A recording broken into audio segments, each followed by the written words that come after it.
ಈಗಿನ busy life ಸ್ಟೈಲಲ್ಲಿ ತುಂಬ ಈಸಿಯಾಗಿ ರೆಸ್ಟೋರೆಂಟ್ ಸ್ಟೈಲಲ್ಲಿ ತಿಂಡಿಗಳು ರೆಡಿ ಆದರೆ ಎಷ್ಟು ಖುಷಿ ಅನಿಸುತ್ತೆ ಅಲ್ವಾ? ಆ ಥರ ತಿಂಡಿಗಳಲ್ಲಿ ಆ ಥರ ಗ್ರೇವಿಗಳಲ್ಲಿ ಈ ಮೇಥಿ ಮಟರ್ ಮಲಾಯಿ ಕೂಡ ಒಂದು ತುಂಬ ಈಸಿಯಾಗಿ ಮಾಡಬಹುದು. ಈ ವಿಡಿಯೋನ ನೀವು ಪೂರ್ತಿ ನೋಡಿದ್ರೆ ಅರ್ಥ ಆಗುತ್ತೆ ಎಷ್ಟು ಈಸಿಯಾಗಿ ಮಾಡ್ಬೋದಂತ. ಇಷ್ಟ ಆಗಿದ್ದಲ್ಲಿ ಖಂಡಿತ ಲೈಕ್ ಮಾಡಿ, ಸಬ್ಸ್ಕ್ರೈಬ್ ಮಾಡಿ. ಹೇಗೆ ಮಾಡೋದು, ಏನೇನೆಲ್ಲ ಇಂಗ್ರೀಡಿಯೆಂಟ್ಸ್ ಬೇಕಾಗುತ್ತೆ ಅಂತ ನಾವು ನೋಡ್ಕೊಂಡು ಬರೋಣ.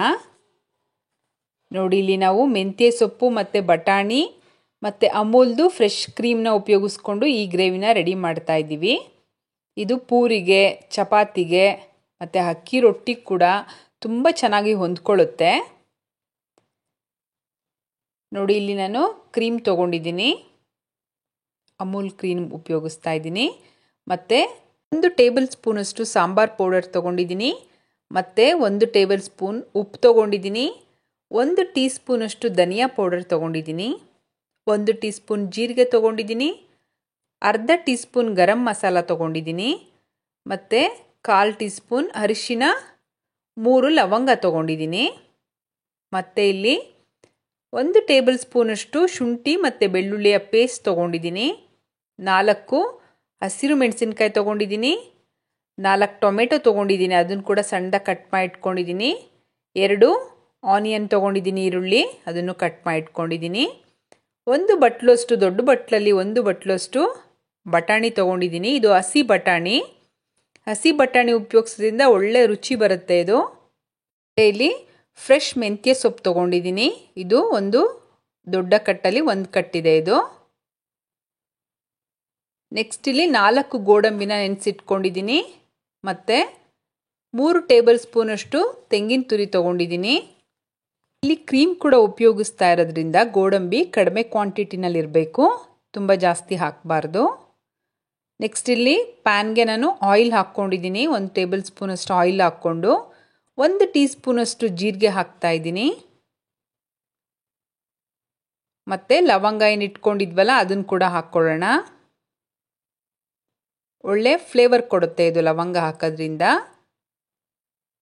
ನೆಕ್ಸ್ಟು ಈರುಳ್ಳಿ ಏನು ಕಟ್ ಮಾಡಿ ಇಟ್ಕೊಂಡಿದ್ವಲ್ಲ ಅದನ್ನು ಕೂಡ ಹಾಕ್ಕೊಳ್ಳೋಣ. ಹಾಕ್ಕೊಂಡು ಚೆನ್ನಾಗಿ ಫ್ರೈ ಮಾಡಬೇಕು ಇದನ್ನು.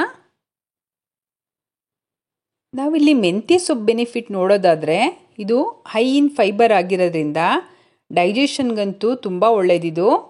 ಮತ್ತು ಡಯಾಬಿಟಿಕ್ ಫ್ರೆಂಡ್ಲಿ ಕೂಡ. ಇದರಲ್ಲಿ ವೈಟಮಿನ್ ಸಿ ಮತ್ತು ವೈಟಮಿನ್ ಎ ಕೂಡ ಇದೆ, ಮತ್ತು ವೈಟಮಿನ್ B6 ಕೂಡ ಇದೆ. ಮತ್ತು ನಾನು ಇಲ್ಲಿ ಶುಂಠಿ ಬೆಳ್ಳುಳ್ಳಿ ಪೇಸ್ಟ್ ಹಾಕ್ಕೊತಾ ಇದ್ದೀನಿ. ಆರ್ಥ್ರೈಟಿಸ್ ಇರೋರ್ಗಂತೂ ಈ ಮೆಂತ್ಯ ಸೊಪ್ಪು ಉಪಯೋಗಿಸೋದ್ರಿಂದ ತುಂಬ ಹೆಲ್ತ್ ಬೆನಿಫಿಟ್ಸ್ ಇದೆ.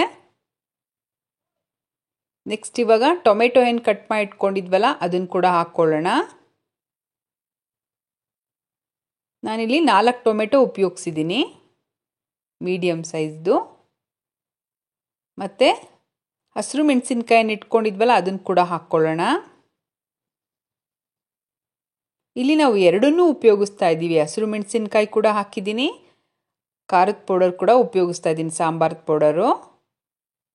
ನೋಡಿ, ಉಪ್ಪು ಹಾಕಿದ್ದೀನಿ, 1 ಟೇಬಲ್ ಸ್ಪೂನಷ್ಟು ಉಪ್ಪು ಮತ್ತು ಅರಿಶಿನ ಹಾಕಿದ್ದೀನಿ. ಈ ಸ್ಟೇಜಲ್ಲೇ ಇದನ್ನು ಹಾಕಬೇಕು. ನೋಡಿ, ನಾವೇನು ಸಾಂಬಾರು ಪೌಡರ್ ಇಟ್ಕೊಂಡಿದ್ವಲ್ಲ ಅದನ್ನು ಕೂಡ ಹಾಕಿದ್ದೀನಿ. ಇದು ಚೆನ್ನಾಗಿ ಫ್ರೈ ಆಗಬೇಕು. ಟೊಮೆಟೊ ಎಲ್ಲ ಸ್ಮ್ಯಾಶ್ ಆಗೋ ರೀತಿಯಲ್ಲಿ ಸಿಮ್ಮಲ್ಲಿ ಇಟ್ಕೊಂಡು ಇದನ್ನು ಚೆನ್ನಾಗಿ ಫ್ರೈ ಮಾಡಬೇಕು. ಇದನ್ನು ನೋಡಿ, ಈ ಥರ ಚೆನ್ನಾಗಿ ಸ್ಮ್ಯಾಶ್ ಆಗಬೇಕು ಟೊಮೆಟೊ ಎಲ್ಲ. ಈ ಟಿಪ್ ಅಂತೂ ತುಂಬ ಇಂಪಾರ್ಟೆಂಟು. ಟೊಮೆಟೊ ಸ್ಮ್ಯಾಶ್ ಆಗದೆ ನೀವು ಗ್ರೇವಿ ಮಾಡಿದ್ರೆ ರುಚಿ ಬರಲ್ಲ. ಟೊಮೆಟೊ ಈ ಥರ ಚೆನ್ನಾಗಿ ಸ್ಮ್ಯಾಶ್ ಆಗಬೇಕು. ನೆಕ್ಸ್ಟ್ ನಾವಿಲ್ಲಿ ಬಟಾಣಿ ಕೂಡ ಹಾಕ್ಕೊಳ್ಳೋಣ. ನಾವು ಈ ಹಸಿ ಬಟಾಣಿ ಬಗ್ಗೆ ತಿಳ್ಕೊಳ್ಳೋದಾದರೆ ಇದು ಜಿಂಕ್ ರಿಚ್ ಇದೆ, ಮತ್ತು ವೈಟಮಿನ್ ಎ, ವೈಟಮಿನ್ ಸಿ ಮತ್ತು ವೈಟಮಿನ್ ಕೆ ಇದೆ, ಮತ್ತು ವೈಟಮಿನ್ B6 ಕೂಡ ಇದು ರಿಚ್ ಇದೆ ಇದು ಬಟಾಣಿನಲ್ಲಿ. ಮತ್ತು ಒಳ್ಳೆ ಗುಡ್ ಹ್ಯುಮಿನಿಟಿ ಬೂಸ್ಟರ್ ಅಂತಲೇ ಹೇಳ್ಬೋದು ಹಸಿ ಬಟಾಣಿನ. ಅದಕ್ಕೆ ಇದನ್ನು ಸೀಸನಲ್ಲಿ ತುಂಬ ಉಪಯೋಗಿಸೋದು ತುಂಬ ಒಳ್ಳೆಯದು. ನಾನಿಲ್ಲಿ ಮೆಂತ್ಯ ಸೊಪ್ಪು ಕೂಡ ಆ್ಯಡ್ ಮಾಡಿದ್ದೀನಿ.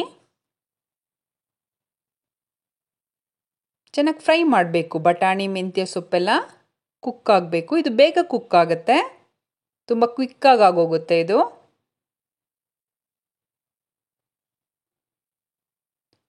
ಇವಾಗ ನಾವು ಧನಿಯಾ ಪೌಡರ್ ಏನು ಇಟ್ಕೊಂಡಿದ್ವಲ್ಲ ಅದನ್ನು ಹಾಕ್ಕೊಳ್ಳೋಣ. ಮತ್ತು ನಾವೇನು ಗ್ರೈಂಡ್ ಮಾಡಿ ಇಟ್ಕೊಂಡಿದ್ವಲ್ಲ ತೆಂಗಿನ ತುರಿ ಮತ್ತು ಗೋಡಂಬಿ, ಆ ಪೇಸ್ಟ್ ಕೂಡ ಹಾಕ್ಕೊಳ್ಳೋಣ. ಗ್ರೇವಿ ಕನ್ಸಿಸ್ಟೆನ್ಸಿ ನಿಮ್ಗೆ ನೋಡಿ ಯಾವ ಥರ ಬೇಕೋ ಆ ಥರ ಮಾಡ್ಕೋಬೋದು. ಇದು ಮೀಡಿಯಮ್ ಥಿಕ್ನೆಸ್ ಇದ್ದರೆ ಚೆನ್ನಾಗಿರುತ್ತೆ. ತುಂಬ ವಾಟರಿಯಾಗೂ ಇರಬಾರ್ದು, ತುಂಬ ಗಟ್ಟಿನೂ ಇರಬಾರ್ದು. ಇದು ಪರ್ಫೆಕ್ಟ್ ಆಗಿದೆ ನೋಡಿ ಕನ್ಸಿಸ್ಟೆನ್ಸಿ. ಚೆನ್ನಾಗಿ ಬಾಯ್ಲ್ ಆಗಬೇಕಿದು.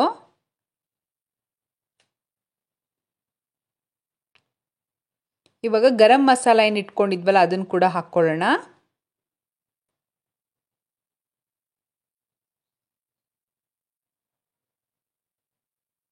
ಚೆನ್ನಾಗಿ ಬಾಯ್ಲ್ ಆಗಲಿ ಇದು.